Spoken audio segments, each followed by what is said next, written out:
l'équipe numéro 5 pour le cas comptabilité 2 collégiale. Je vous lirai les instructions du cas pour ensuite laisser les juges se présenter un par un. Vous disposez de 15 à 20 minutes afin de présenter votre solution au juge. Le temps s'écoule à partir du moment où un membre de l'équipe débute la présentation. Je vous montrerai le temps restant à l'aide de cartons lorsqu'il vous restera 10 minutes, 5 minutes, 2 minutes, 30 secondes et les 10 dernières secondes vous seront indiquées à l'aide de mes doigts. Si l'un des membres de l'équipe continue à parler à la fin du décompte, je vais le signifier et la présentation s'arrête dès cet instant. Si vous faites moins de 15 minutes, il y aura une pénalité d'1 point par 30 secondes manquantes. Important, ne jamais mentionner le nom du cégep lors de votre présentation, sous peine de disqualification. Les juges bénéficieront ensuite d'une période de questions de 5 minutes, lors de laquelle ils pourront vous demander des éclaircissements concernant votre solution. Notez que lors de la période de questions, aucun décompte du temps ne vous est donné, mais si un membre de l'équipe est en train de parler lorsque le compteur affiche 5 minutes, il est autorisé à terminer sa réponse. Les juges peuvent maintenant se présenter. Bonjour, Maxime Saint-Laurent, auditeur chez KPMG et étudiant au MBA. Bonjour, Cédric Godreau, conseiller chez cette personne. Bonjour, Marcella Boumin, directrice chez Pantera Denver. Donc, bonjour à tous. Tout d'abord, la firme BGM tient à vous remercier de nous laisser contribuer à l'excellence de votre organisation. Je me présente, Philippe Bellery, accompagné des collègues Martin Mathis et Carl Gagnon. Donc, nous allons débuter. On va regarder ici le mandat. Donc, tout d'abord, effectivement, on va déterminer le projet qui est le plus avantageux pour la faculté, les étudiants et les employés, en plus de répondre à plus d'étudiants et d'augmenter les bénéfices, bien sûr, de l'entreprise. Donc, voici le plan de la séance. On va présenter la situation actuelle pour ensuite évaluer les 3 projets d'investissement, regarder le financement, terminer avec les problèmes comptables et nos recommandations. Donc, tout d'abord, on tient à dire que tout au long de notre solution, l'élaboration de solution, on s'est basé sur votre mission. Donc, tout d'abord, c'est de fournir nourriture au meilleur prix et à la meilleure qualité possible. Ensuite, de redistribuer les bénéfices aux associations étudiantes, puis d'appuyer les autres associations étudiantes à reprendre les services alimentaires qui sont privés dans d'autres facultés. Puis aussi, il est bien important de répondre aux besoins des étudiants. Donc, ils ont différents besoins, puis on s'est vraiment basé sur ces besoins-là dans le choix de notre projet. Par la suite, lors de nos calculs, on a élaboré plusieurs hypothèses. Donc, pour calculer en fait la rentabilité du projet, on a actualisé les ventes supplémentaires qui étaient occasionnées par les différents projets. Donc, par la suite de ça, on a tenu en compte aussi le renouvellement des immobilisations des différents projets. Donc, à chaque fin de période d'amortissement, on renouvelait les immobilisations. Donc, on tenait compte des prix en fait qui étaient déjà indiqués à l'investissement initial. Puis, on tenait aussi compte des charges qui étaient nécessaires à l'exploitation. Sauf que le coût des ventes n'était pas disponible, donc le coût des aliments de base n'était pas disponible. Donc, on ne l'a pas calculé en fait quand on a actualisé nos flux monétaires. On a actualisé ces flux monétaires-là avec un taux de rendement exigé qui est à 8 %. Puis, on a calculé les ventes sur une base de 8 mois sur 12. En fait, parce que l'université offre 3 sessions, en fait, automne, hiver et l'été. Sauf que l'été, on tient en compte qu'il y a beaucoup moins de gens qui vont aller consommer au café. Donc, c'est pour ça qu'on a pris 8 mois sur 12, donc 4 mois pour la session d'automne et 4 mois pour la session d'hiver.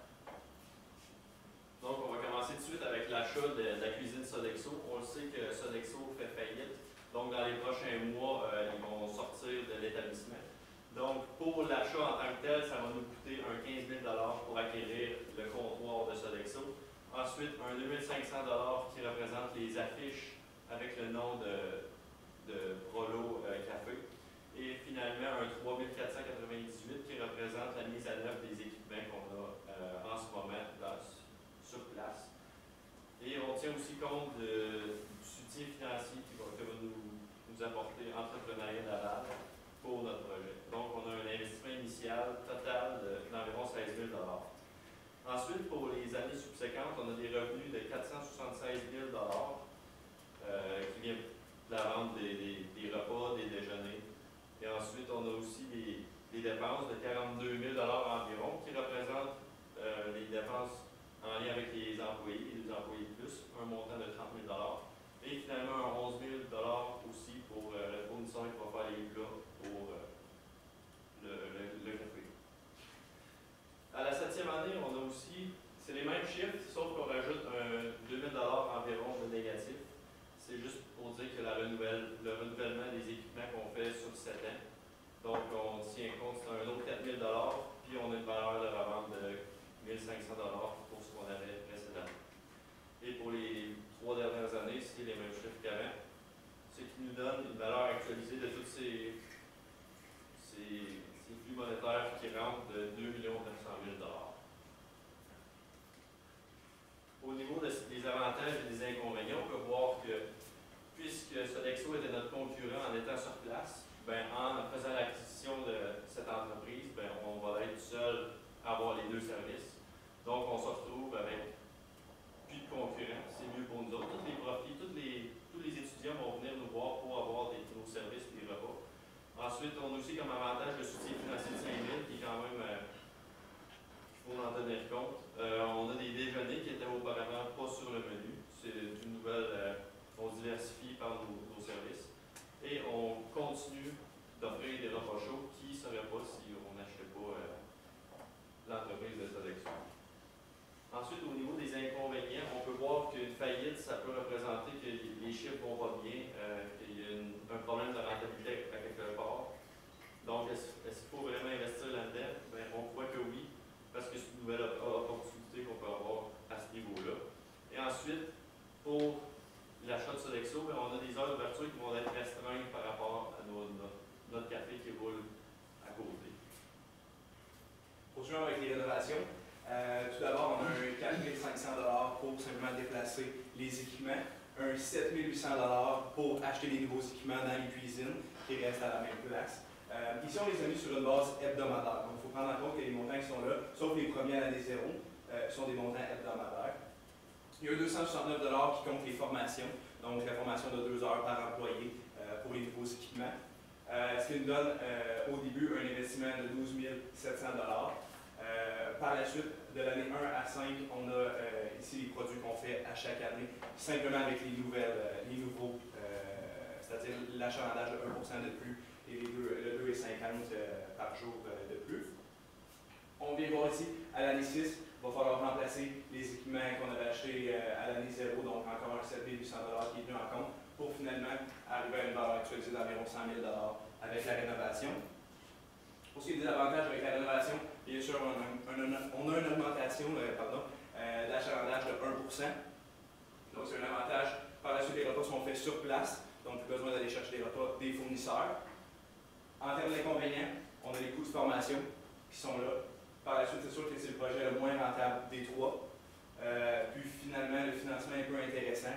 Les options de financement qui étaient disponibles étaient soit à des taux plus élevés, comme 8%, ou bien sinon 5%, mais on avait un congé de paiement de capital pendant 6 mois, qui n'est pas nécessairement intéressant pour nous à ce moment-là. Donc, par la suite, pour le troisième projet, il y avait l'achat de nouvel équipement pour le Café Polo. Donc, vous pourriez acheter des équipements qui permettraient de pouvoir cuisiner là, des frites, de la poutine, de la pizza. Et les investissements initiaux, on parle d'environ 600 $ et 1 800 $ pour l'achat d'une friteuse et d'un four à pizza. Ensuite, 3 000 $, et ici c'est pour le permis. Donc, pour exploiter ce type de nourriture, de vente de nourriture, il faut un permis qui coûte environ 3 000 $. Par la suite, on voulait ajouter aussi des chaises et des tables, donc pour un coût de 3 600 $, puis 2 400 $. Donc, les investissements initiaux sont d'environ 11 300 $. Donc, pour les années 1 à 3, on considère là, que les encaissements vont être de 15 000 $ environ pour les clients qui venaient à tous les jours. Ensuite, environ 5 000 $ pour les clients qui venaient à tous les 2 fois par semaine. Et environ 2 000 $ pour les clients qui venaient seulement une fois par semaine. Donc, avec les bonifications, là, on parlait de l'augmentation d'achalandage de 2%, puis 1,75 aussi de la moyenne de la facture qui va augmenter. Donc, lors de l'année 1 à 3, on a des flux monétaires de 750 000 par année de plus. Donc, on tient à mentionner aussi que ça ne compte pas les coûts des ventes. Donc, c'est seulement les ventes moins. En fait, c'est seulement les ventes. Puis, à l'année 4, donc, il y a un renouvellement des fours à pizza et de la friteuse. Donc, c'est plus que l'amortissement, c'était de 3 ans. L'année 5, c'est comme l'année 1 à 3, donc il n'y aura pas de spécification. À l'année 6, le permis pour pouvoir exploiter ce type de nourriture-là était bon seulement 5 ans, donc il faut le renouveler à l'année 6. Ensuite de ça, on ajoute aussi le renouvellement des tables et des chaises qui étaient bonnes pour 5 ans, pour avoir de l'équipement qui reste toujours à jour. Puis à l'année 7, on a aussi le renouvellement à nouveau là, des fours à pizza et de la friteuse. Donc, au final, on obtient une valeur actualisée des flux monétaires de 5 millions de dollars, qui va être en dollars d'aujourd'hui.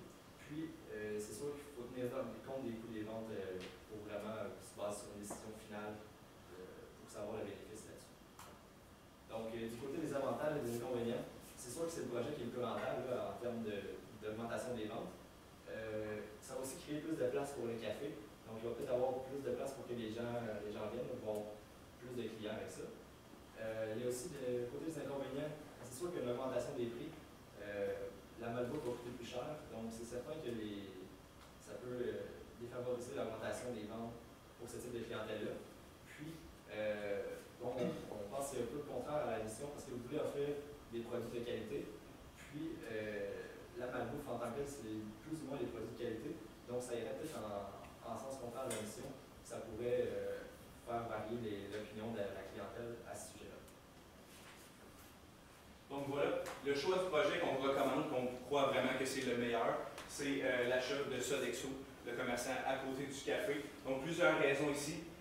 Premièrement, une très grande augmentation des ventes, on l'a vu tantôt avec la valeur actualisée, beaucoup de produits. On a un ajout de déjeuner qui vient en plus. Par la suite, une reprise des services alimentaires privés.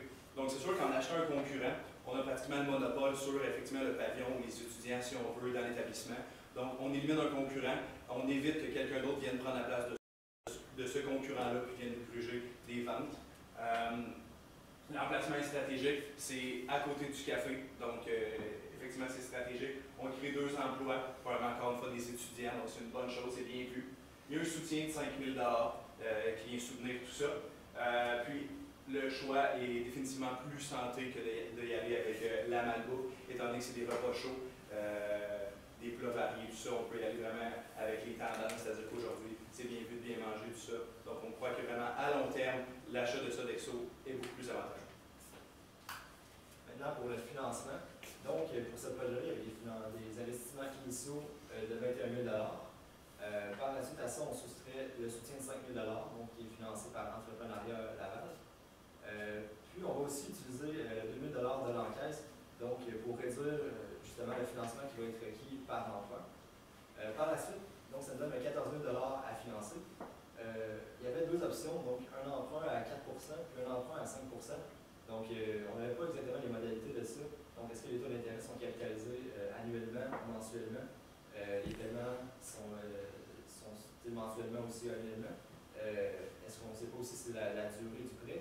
Donc, sur notre opinion là-dessus, on pense qu'on devrait aller probablement vers le 4 Donc, il va y avoir des charges d'intérêt beaucoup moins élevées, là, sûrement pendant la durée de l'emprunt. Donc, ça pourrait être beaucoup plus avantageux pour votre entreprise d'aller dans ce type de prêt. Ensuite, au niveau des problèmes, des problèmes comptables, on avait les assurances. On sait qu'on avait un versement final à faire on avait une couverture d'assurance de 5 000 qui était payée aux 6 mois. Donc, on a un paiement de 1 250 à faire. Celui qui reste à faire, on l'a fait au mois de février, le 1er du mois. Donc, on a fait assurance payée d'avance au compte en caisse, l'argent qui sort. Et ensuite, on vient confirmer ces assurances-là en les mettant en charge dans l'état des résultats et en réduisant le compte assurance payée d'avance dans le lien. Ensuite, on va chercher une nouvelle couverture qui va être sur une durée plus longue de 1 an. Donc, un 8 000 qui va être sur 3 ans avec des paiements semestriels. Donc, encore une fois, le premier 333 à encaisse. Et le restant va être dans l'assurance payée. Non, en fait, c'est correct comme ça. Ensuite, au niveau des salaires, faut vraiment comptabiliser le 8 000 selon les mois par principe de rapprochement des produits et des charges. On veut avoir la dépense de notre employé pour chaque mois de travail qu'il a fait. Donc, c'est pour ça qu'on va vraiment attribuer le sixième du 8 000 à chaque mois qu'il a travaillé. On va faire la comptabilisation à chaque fin de mois parce qu'on va être sûr que le service a été rendu par l'employé. Donc, on peut vraiment constater le produit en tant que tel. Donc, on a un salaire payé d'avance de 8 000 à encaisse 8 000 puisqu'il est déjà payé.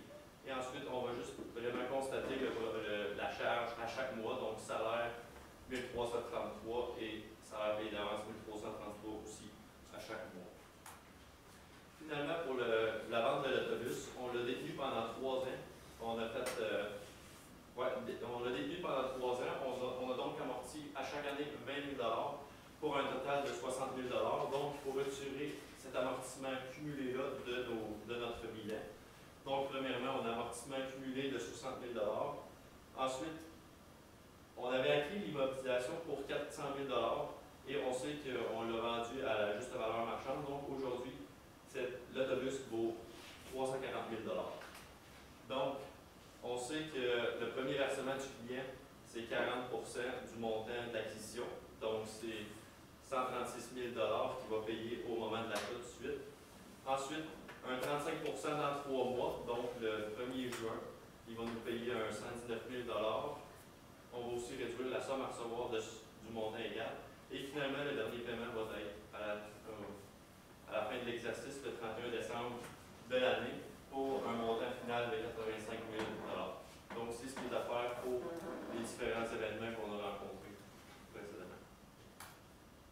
Donc voilà quelques recommandations qu'on peut vous faire pour un petit peu englober le tout. Premièrement, la politique d'investissement des revenus pourrait être à revoir étant donné que le rendement est seulement d'1 on va aller chercher quelque chose probablement qui va être un petit peu plus élevé que ça. On va peut-être se revoir dans le futur pour regarder ça ensemble.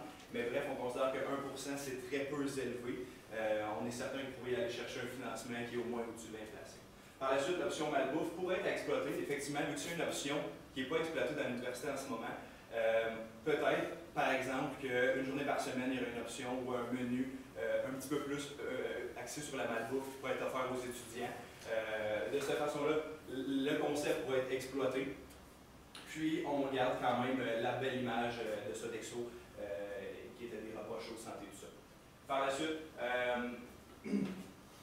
à long terme ou à moyen et long terme, on vous suggère peut-être d'étudier sur la baisse des prix, peut-être voir un petit peu si vous êtes capable de baisser les prix, simplement vérifier les marges, voir si c'est possible, simplement dans l'intérêt des étudiants qu'on vous conseille ça. Puis par la suite, la rénovation n'était pas une mauvaise idée, donc ça peut être à voir à moyen terme, encore une fois, la rénovation, par exemple, s'il y a beaucoup d'achalandage, peut-être qu'exemple, certains fours vont avoir une production qui est limitée ou un temps d'attente qui est plus long, ça va créer peut-être de l'engouement et des files d'attente. Peut-être que l'amélioration des équipements va être bonne, mais dans le futur. Pour faire la synthèse, on a fait l'analyse des 3 projets, c'est-à-dire la rénovation, l'achat de Sodexo, puis finalement l'achat d'équipements, de nouvel équipement. On est allé avec l'achat de Sodexo. Encore une fois, on considère que c'est vraiment le meilleur projet dans les 3. On considère que c'est lui qui va être rentable, surtout à long terme. On considère un horizon de 10 ans, comme vous avez proposé. Comme j'ai dit tantôt, la tendance fait en sorte que les repas qui sont santé sont effectivement tendance pour les gens, puis on considère qu'à long terme, ça va rester comme ça ou encore s'améliorer. Avec le financement qui va être à revoir, mais ce serait bien effectivement le taux à 4 versus celui à 5 qui serait choisi. Donc voilà, nous sommes la firme BGM. Si vous avez des questions, ça va me faire plaisir d'y répondre. Merci. Puis j'imagine que oui, on va être capable d'aller chercher des précisions à certains niveaux. Ça va nous permettre d'avoir une meilleure idée sur votre projet dans l'ensemble. En premier lieu, j'aimerais peut-être revenir sur la vente de l'autobus. Si vous voulez, on peut mettre toute la diapo à l'écran pour pour pouvoir se retrouver. Là, vous avez pris pour acquis que la juste valeur marchande de l'autobus est égale à la valeur des mobilisations nettes, fait qu'ils ont un amortissement cumulé. Qu'est-ce qui serait arrivé si la juste valeur marchande n'était pas égale à la valeur des mobilisations nettes? Ben, en fait, ça va vraiment dépendre. Si on a amorti plus que. En fait, si on soustrait le prix qu'on a acquis l'immobilisation par l'amortissement cumulé et que le prix qu'on nous offre est plus haut que la valeur nette de ça, ben, on va avoir un profit sur la vente d'immobilisation. Donc, on va venir mettre un profit dans nos états financiers, dans notre état des résultats, pour vraiment avoir ce profit-là. Puis à l'inverse, ben, on va avoir une perte. Vous pensez quel bord le profit dans votre écriture? Il serait à droite. Créditeur? Oui. Okay. Question rapidement. Dans toutes vos ventes, dans le fond, je vois que vous avez vraiment sorti l'aspect financement. Pourtant, le financement était très différent d'un projet à un autre. C'est qu'est-ce qui vous a motivé de sortir ça de votre calcul de votre vente de financement? Ben, si je peux me permettre, on voulait simplement savoir les 3 projets à long terme ou sur le nombre d'années qu'on avait aujourd'hui, combien ça vaudrait avec tous les produits qu'on fait de plus. Donc, c'est juste en calculant le surplus, en le ramenant à l'année 0, on a pu les comparer plus facilement. C'était pour les comparer, si ça peut répondre à votre question plus facilement, de faire une valeur actualisée aujourd'hui des 3 projets. Je veux dire, la portion financière, pourquoi l'avoir sorti du calcul justement de... D'accord, OK. Ben, on considère que le financement, étant donné que les revenus sont très, très élevés, c'est pas vraiment long. On voyait tantôt l'exemple, et je pense que ça coûtait 12 000 d'investissement au début, puis les revenus par année étaient quelque chose comme 400 000 ou quelque chose comme ça. Donc on considère que ça va être facile de rembourser le prêt. On ne l'a pas pris dans l'équation pour vraiment prendre seulement les produits.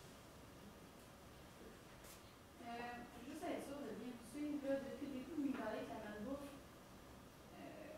ferait une perte au niveau de notre qualité, va à l'encontre de notre mission. Ça irait même jusqu'à possiblement changer l'opinion des clients. Par contre, vous mentionnez quand même dans les recommandations, juste comprendre pourquoi on part d'un côté et on s'en va vers l'autre. Effectivement, si je peux me permettre, c'est sûr que c'était comme une opportunité qu'avec la malbouffe qui n'était pas comblée par l'université. Effectivement, ce n'est pas une option qui est envisageable pour nous de faire que des menus de malbouffe. Mais si on fait, exemple, comme je t'ai dit, une fois par semaine, un menu par semaine qui est optionnel, c'est vraiment juste pour aller combler le consommateur qui, lui, a un besoin de malbouffe, qui dit, moi, ça me prend ça, sinon je ne viendrai pas. Exemple, à votre commerce, c'est vraiment simplement pour aller combler cette personne-là, mais ce serait tout à fait optionnel. Parfait. J'avais peut-être une question. Vous avez parlé qu'on n'avait pas le coût des marchandises vendues. Fait que, mettons, en 2 volets, ma question. En premier lieu, c'est quoi l'impact si on rajoute le coût des marchandises vendues dans la vague? Et en deuxième lieu, est-ce que ça pourrait faire changer votre solution, l'option que vous avez envisagée? Ben, en fait, l'impact que va avoir l'attribution des coûts de marchandises vendues sur la vente, c'est vraiment que ça va baisser donc, la rentabilité à long terme. Par rapport à est-ce que ça changerait notre opinion ou pas, je pense qu'effectivement, non. Le projet, les 3 projets vont être descendus. En fait, la valeur actualisée va être moins élevée pour chacun des projets. Puis ça va être proportionnel aux ventes qu'ils vont avoir. Donc, c'est certain que les projets d'achat de Sodexo, puis les projets de l'achat de nouvel équipement vont rester rentables. Pour ce qui est de l'autre, on peut évaluer que quelqu'un qui avait seulement 100 000 $, il y a la possibilité qu'il ne soit pas rentable, mais ça va être quelque chose qu'on va pouvoir revoir avec vous dans une prochaine rencontre, si vous voulez qu'on calcule ça compte tenu des coûts de marchandises vendues. Parfait. Puis, peut-être revenir sur une dernière écriture. Moi, j'avais une dernière question. L'écriture sur l'assurance pays d'avance de 1 333 $, ça tombe en actif dans le pays d'avance. Quand est-ce que vous allez mettre en charge? C'est vraiment au moment que la charge est encourue. Donc, aux 6 mois qu'on fait le versement, ben, on va retirer le montant d'assurance pays d'avance qui est encouru pour le mettre en charge dans l'état des résultats ou en compte d'assurance. Okay. Si je peux me permettre aussi, si on a besoin d'assurance, exemple, on a recours à cette assurance-là parce qu'il y a peu importe un prix, on va faire recours à l'assurance, puis on va calculer vraiment une prime d'assurance, puis on va le calculer jusqu'à ce moment-là. Le 5 minutes. Bon, ben parfait. Alors, Merci.